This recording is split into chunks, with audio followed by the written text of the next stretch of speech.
Welcome back to the channel and to another start to finish mastering video. Today we're going to be looking at an alt pop song, and unlike my previous videos where I've gone for a very transparent mastering sound, today we're actually really trying to create a tone and a lot of texture with the mastering process, and also trying to push the song as loud as possible, which isn't always what you want to do, but it's what we're doing today. So I should probably start by letting you hear a bit of the final result. So let's take a quick listen to the song and just get right into it. One more time and then never again. One more time, one more time. One more time and then never again. One more time, one more time. So hopefully that gives you an idea of the sort of tone and style we're going for. Very loud, distorted. It's not going to be the right choice for every song, but it's what we want to go for in this tutorial. I also want to say the artist has very kindly offered up the mix and all the stems for you to download for free, just to experiment with, practice your mixing and mastering, and also follow along with this tutorial. All the information to download the stems is in the description, along with more information about the equipment, software, and tools that I'm using. I'll be listening on a pair of PSI A23Ms through my Lynx Hilo, and you'll be listening to the output of that Lynx Hilo audio interface. Of course, it's through YouTube, so please increase the video and audio settings to the maximum. I know that you won't be able to hear absolutely every nuance, but you should get the bigger picture and the idea behind this video. So jumping into the software, I'm using FL Studio 20, but it just doesn't matter. Ableton, Logic, Pro Tools, Studio One, they're all going to have very similar tools, and they're all going to be able to sound the same. I have my mix up here in red, and a reference, which is Say Anything Else by Nightly, down here. I don't know if I'm going to be able to play this because of copyright, but we'll see what we can do. And I'm working at 48K 24-bit, but I'm going to talk more about sample rate conversion and bit depth a little bit later. First thing I'm going to do is I have listened all the way through this to identify if there's any problems, clicks, pops. You can do this as well with the file you can download. There's no issues. Now we're just going to listen to a bit of the verse, bit of the chorus, and see what we're working with today. So let's take a listen. One more time undressing. One more time and then never again. One more time pretending like one more time will change things. One more time and then never again. One more time, one more time.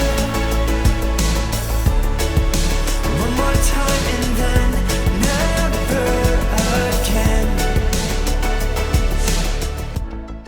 It's a very bold mix, it sounds good, but there's a few things I've identified right away just from the first listen, and that is that the bass is quite big and boomy. Now it sounds good, but I just don't think we're going to be able to get enough loudness out of it with that much bass in the track, and it's also starting to sound a little bit muddy, but I know that term is thrown around a lot. And I feel that the vocals and the overall presence of the track could be increased. And now we're going to listen to a bit of the reference. Now I think, unfortunately, I'm probably going to have to mute this on YouTube, but I have tonal balance control so that you can see the distribution of the energy in different frequencies. And I have the Uline loudness meter, which you can download for free and use for the loudness monitoring. So let's take a listen and also a look. So what I'm seeing here already is the short-term max loudness is ludicrously loud, up to -5, -4.5 LUFS. That is really, really loud, and to achieve this, they've had to cut the low end of the track quite a lot. So everything below 200 Hertz, there's just not a whole lot of energy there, but the upper frequencies really are boosted quite a lot. So that's something we're going to have to go for, because the artist, Closer, they want to really match the kind of frequency content of this track, and I'd recommend listening to Say Anything Else on Spotify, and you'll hear what I mean. There's just not a whole lot of low end, but it's a very gritty and distorted track, and it still sounds really cool, even though it's not necessarily balanced. So if I look at the frequency content of our track and we take a listen, there's just so much bass, and there's definitely more we can work with in the high mids. And if I look into the fine details, you can see especially the sub bass is just very high. Why would the low end be a problem? Why can't I just keep it? The reality is if you want to get to ludicrous loudness levels, you know, -4, -5 LUFS, which is not really where you want to push every song. You know that I'm a big fan of dynamic mastering. You simply can't have that much bass and expect all the compressors and limiters to behave nicely. The bass is usually the first thing that's going to completely mess up everything else. So let's tame the bass. Let's bring some more presence, saturation, distortion into play to increase the perceived loudness. So the first thing is I have a few plugins that I know I always use, like this Multiband loudness meter. I'm going to keep that there the whole time. I've got an Ozone 9 maximizer, which I'll turn on later. That's like my final limiter.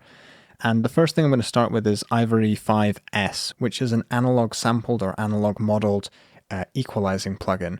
You can, of course, use anything you want, but we're going for as much tone as possible, so analog modeling seems to be the way to go. This is a mid-side EQ, so if I turn MS on here, this one up here is controlling the mid-band, and this is controlling the side channel information. I shouldn't say mid-band, I should say mid-channel and the side channels. But I'm also going to turn on channel link, so the first couple of moves I make, you'll see they adjust both channels exactly the same. So it's just like using a standard sort of parametric equalizer. I'm also going to turn the preamp on just to try and get a little bit more tone out of it. Let's just start by engaging the lower band, and I'll make a bit of a cut, but I'm also going to show you what this looks like on a parametric EQ.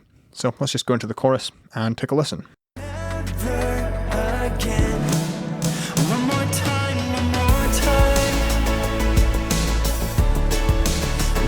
And then never again. One more time, one more time. One more time and then never again. It's a shame I can't say enough, enough, enough. The next thing I'm going to do is carve out a small amount around 200. And I think this will help sort of deal with some of that congestion or sort of muddy frequencies. I know that term's thrown around all the time.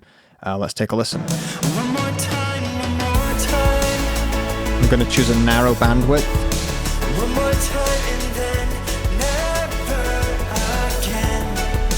One more time, one more time.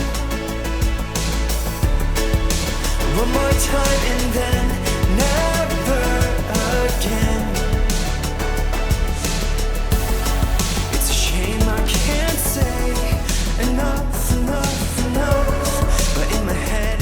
So I think we're working on bringing that presence up and just taming those lower frequencies. What this looks like is we've been, a little bit of a low shelf. We've taken about 1 dB away below 100, and then I've selected near or around 200 Hertz, a narrow bandwidth, and I've just made a small cut. So that is effectively what our mastering EQ is doing. Even just this sort of very small EQ move is making quite a dramatic change to the tonal balance of the track. Up until this point, I've had this in channel link mode, so the mid and sides are doing the same thing. I'm now going to turn that off because I want to actually reduce the side channel bass even more. And I also think that I can increase the presence by boosting some upper mids or some mid-range on the side channel. Again, let's take a listen during the verse, I suppose.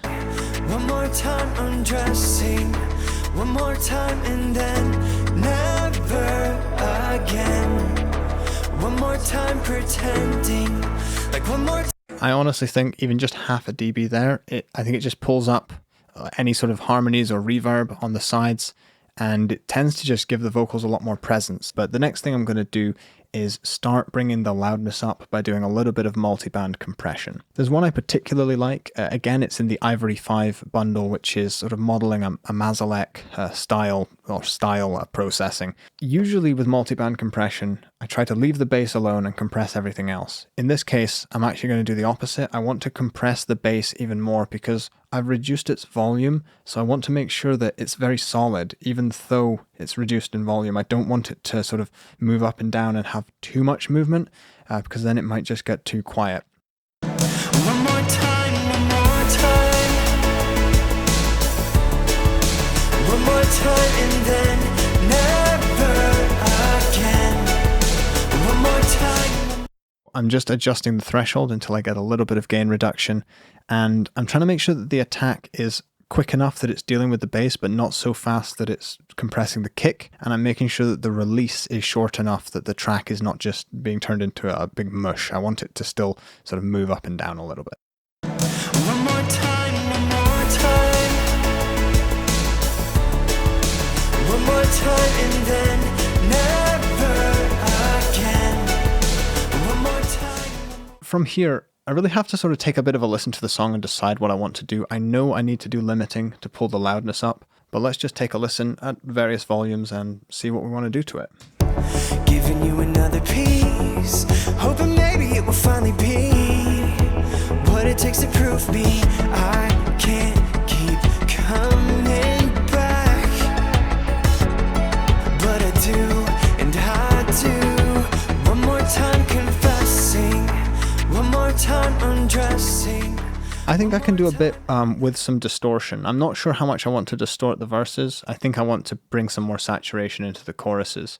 But it's good that we're listening to the verse because the vocals still feel smooth and present. There are so many different clipping and saturation plugins, but one that I've been trying out recently is this Diamond 3. It's got loads of features that I'm not going to be using, compressors, shelves. I'm just going to turn the saturation on. I'm going to take a listen to that, and then I'm also going to use the clipper if I need it. One more time, one more time. One more time and then never again. One more time. Turning it down low can really help you hear the top end a little bit better. One more time and then The snare is just being blown to pieces here. That's better. one more time, one more time. One more time and then never. I think somewhere in the middle is working well. Like it's making that kick just pop through a little bit better. It's sort of hard to describe, but you'd expect the saturation to maybe round off some of the transients, but it's just adding this saturation to the kick because that's sticking through on top of the track. And I think it actually makes it easier to follow the groove of the track. The next thing I'm going to do is the clipper. Now, adjusting this dramatically changes the volume of the track, which is okay, but you're just going to have to, bear that in mind if I do any sort of before and afters. One more time, one more time.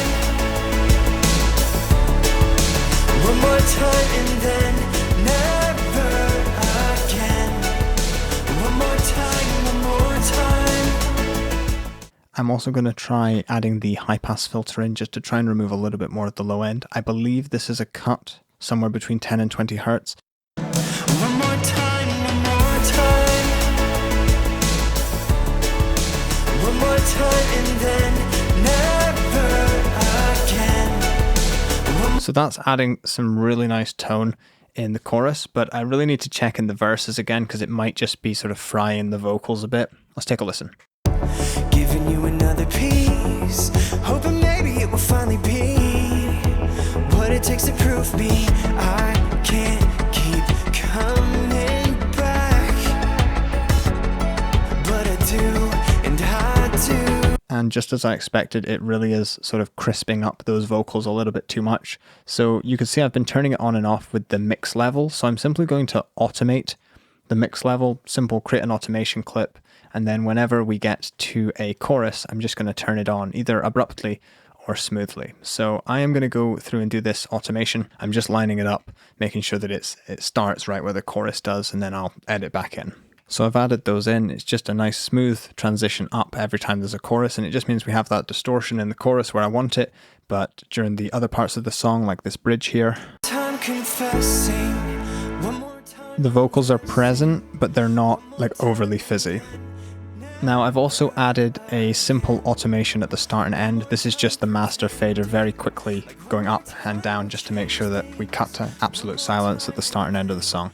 Now what I'm going to do is start working on bringing some more loudness to the track. If I get to the chorus here, you can see the short-term loudness is maybe -11, -12 LUFS. Now I don't think I'm going to push it up to -4, but we need to add, 6 dB of gain or so, and I'm going to do this with 2 stages of limiting.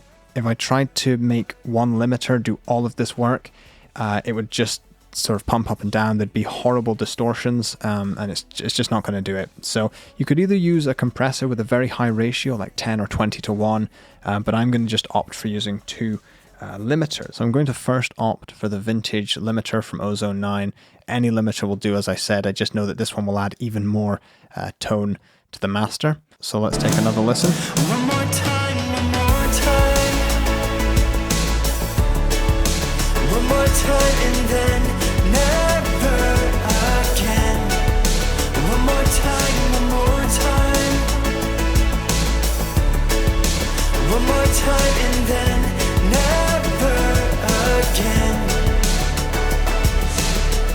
Enough, enough, enough. But in my head it's the same. Just give up, give up, give up. And though I feel the heartbreak, I know it's not slowly. So that's brilliant. I'm just going to leave that as it is. That's doing a good bit of heavy lifting. And then I'm going to turn on the Ozone 9 maximizer, which is sort of my, I suppose, maximizer or limiter of choice right now. I've tested loads of them out though, and each song needs a different thing. I just find this one can be pushed quite hard, which is what we're going to need to do here. It's important that we turn true peaks on so that nothing gets above 0 dB. So with that turned on, again, I'm going to want quite a fast character, and I'll just see how this sounds. One more time, one more time. One more time and then never again. One more time, one more time. One more time. To be honest, I'm not really happy with that. It sounds really mushy. Yeah, we're kind of killing it. So I'm going to try a few different modes and see if anything sounds good to me. One more time, time. One more time and then never again. One more time. One more time and then never again. I really like the way this clipping mode works with the snare. I just think it allows that snare to come through in a different way. Take a good listen. I'll change it from balanced to clipping. One more time, one more time. One more time and then never again. One more time, one more time. I think we could still reduce the low end a little bit. I'm going to look at it again on this tonal balance. One more time and then never. I just think we should go back to that Ivory 5. We could even try reducing it even more. This doing 2 dB down is honestly a lot in the mastering process. I know for mixing that's, nothing. One more time and then never again. One more time, one more time. One more time and then never again. Now it's really important that we check sort of verse or bridge going into the chorus, because in the original mix it opened up into the chorus. It got louder and more 3D, more stereo. So let's just make sure that we still get the same sensation in the master. Change things one more time and then never again. One more time, one more time. One more time, one more time. You can hear everything still opens up really nicely into the chorus. However, I can hear the limiters and everything crushing and folding the mix back in on itself, but because we've added our own distortion and saturation, it definitely sounds like a deliberate choice and not just running it through one limiter really badly. Just to give you an idea, if I just turned everything else off and just tried to make one maximizer make it that loud, take a listen to how bad this would sound. One more time and then never again. I mean, that just sounds like a sonic mess. So that's why we do things in stages. It's just so that we don't overload any one plugin. And it doesn't really matter how professional your tools are or how much you paid for it. If you're trying to make one limiter do, say, 10 or 15 dB of gain reduction, it's just going to sound awful. An important thing to note is on this here, I'm really just looking at the short-term loudness. This value for the integrated loudness is wrong because I haven't let it listen to the whole song. Same goes for the loudness range. So really it's just the true peak max and the short term that I'm looking at the moment. And the true peaks are below 0, which is where I want them. And the short term LUFS is about -6, which, I think is probably too loud for almost all audio material. But I had a mission today, had to get things loud and still sound good. And that's what we're trying to do. Right. The next step is to export this. If I was exporting this as a final version, I would dither this, even though it's at 24 bits. If they wanted to distribute this, you can't really go wrong by dithering it. Dithering certainly becomes more important when we're working at 16-bit. So what I will also do is export a version without any dithering at 24 bits, 48K, and then I will do a sample rate conversion, or SRC, and I will dither so that I also have a file at 44.1 kilohertz and 16-bit, because that's really important for distribution, especially physical distribution. But the first thing I'm going to do is just select everything, and I'm just going to export this. You can see I've got one neat folder for this project. I've got mixes, the project, track references, renders. So I'm just going to export into here. I'm just going to call it that, and then I'm going to label it with 01. Do not call it Final Master. If you call it Final Master, it's almost certainly not going to be. So we'll save that. 24-bit. I've actually got a video all about these export settings, and I made a video for ImageLine as well with all of these export settings. But this is pretty much where I want it. Just going to press start.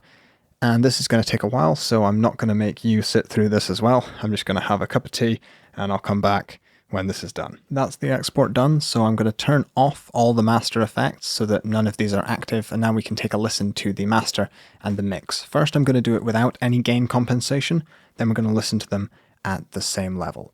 So let's choose this bridge into the final chorus. I will change things one more time and then never again. One more time, one more time, one more time, one more time.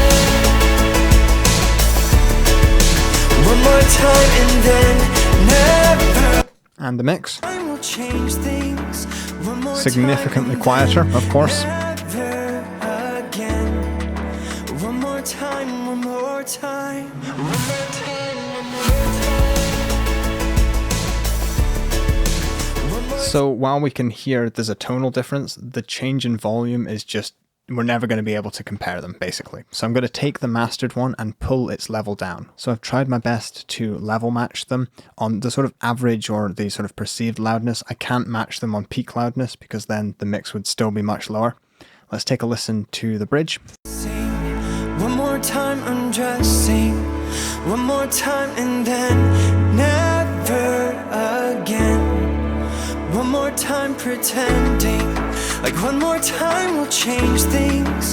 One more time. So you can hear that every time I switch back to the mix, it's a lot more mellow and soft, which you might prefer, but in this case we wanted that aggression and that grit, so I much prefer the presence of the mastered version. And let's take a listen to the chorus. One more time, one more time, one more time. One more time and then never again. One more time, one more time. One more time and then never again. Although the dynamic range has been vastly reduced, I honestly think we've improved the sonic quality of the track. I mean, it depends how you want to measure it, who's listening, what device you're listening on, and it's probably not going to come across through YouTube. But honestly, I do feel that the master has both a lot more presence and volume and still has a lot of punch. I don't want to sing my own praises too highly because I might change my mind later. The next step is to take a break. So I haven't really been mastering for more than 20-30 minutes. I'm going to save this. Maybe if I was mastering in the morning, I'll listen again in the evening, or I'll sleep on it and listen the next day. It's very important to come back with fresh ears and then decide if you still like what you did. So the next step, obviously after taking a break, would be to zip this up, send it to the client, and I usually do this in an email, and I ask for criticisms, anything they want to change on it. I make sure that they know that I'm comfortable doing that, because you want them to feel comfortable suggesting ideas and directions. I interpreted what they said the first time, which was make it really loud, really gritty, distorted, match the reference. But I might send them this and they might just think, actually, I wish there was a bit more low end and we'll add some more back in, something like that. You've got to be really comfortable changing, because it's really not that much of a big deal. I just opened this session back up again, change an EQ a little bit, listen to it, send it back. It's not that difficult to make changes these days. When they are happy with it, the next thing I would do is export a version where the peak value was much lower, maybe -1 or -2 dB, and I'd ask them to use this on social media, because if they were, putting on a little mix for Instagram or Facebook, this one with a much lower ceiling will sound significantly better on those platforms because they compress it into such a terrible format that this can often sound much better. Then I'd also use another piece of software, a different tool, to sample rate convert from 48 to 44.1 and to dither the file from 24 bits to 16 bits so that I would end up with a 44.1K 16-bit file. There's numerous softwares you can use to do this. Maybe I'll list some in the description. I use Isotope RX8 because I also use that for other audio repair tasks, and it has a great sample rate conversion. Now, the last thing I wanted to mention was, of course, at the start, I said you could download these stems and the mix and practice yourself. And this is something that a lot of artists are not comfortable doing, giving away their work for people to just experiment with and practice on. So I wanted to say, if you did get any value from this video or any of my other videos, or if the mix or stems were useful for you, please do consider streaming the song for the artist on Spotify. It makes a massive difference trying to playlist a song. If it can get just a dozen or a couple hundred more streams, it can really make a big difference to an artist's both the performance of the song and their career. So do consider supporting like that if you got any value out of this video at all. Anyway, thank you very much for watching. I've got plenty more of these planned in the future with a wide variety of different songs, so I hope you stay tuned for that. See you in the next one. Bye for now.